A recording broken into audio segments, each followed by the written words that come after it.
So, ayan mga kapampam, for today's video, magluto tayo ng okoy. So, meron tayo ditong dilis or kung tawagin sa amin ay matalos. Ayan, tinanggalan ko lang ng ulo kasi ito yung medyo malalaki na dilis eh.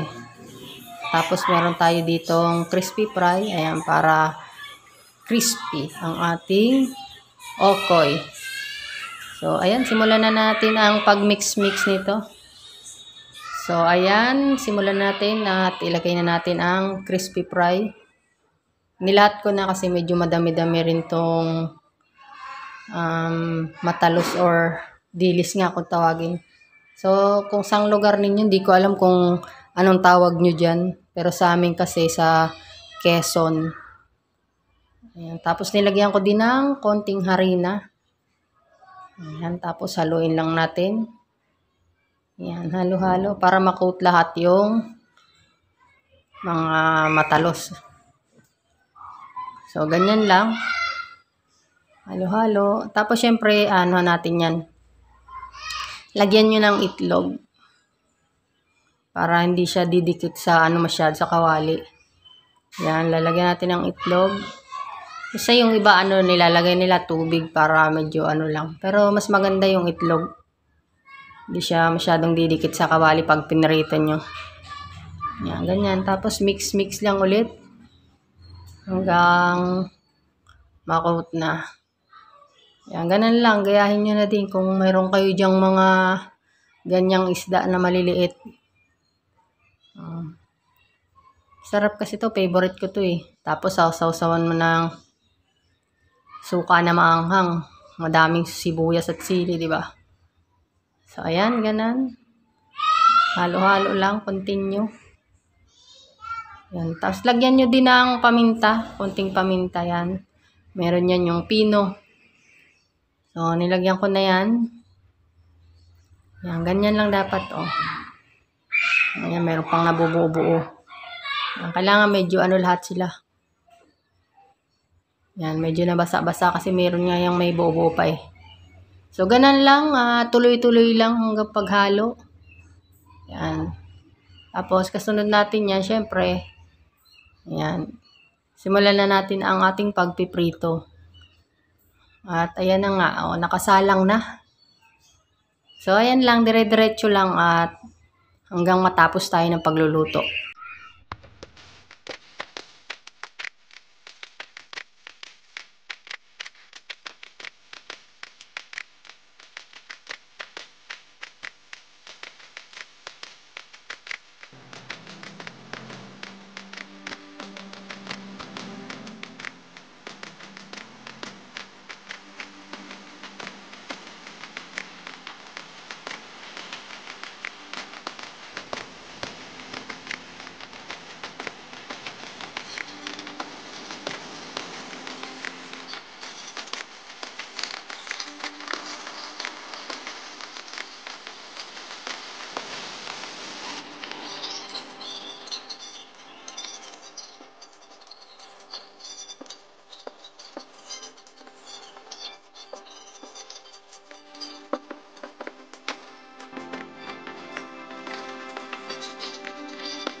So, ayan mga kapampam, at last na nga itong ating nakasalang na ito. Madami-dami na tayong naluto.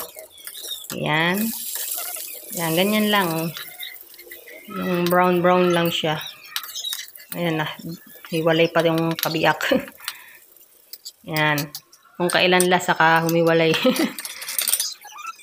Ayan, last na yung prito natin na nakasalang. Siyempre, kasunod niyan ay ang ating plating na. So, ayan ang aking okoy.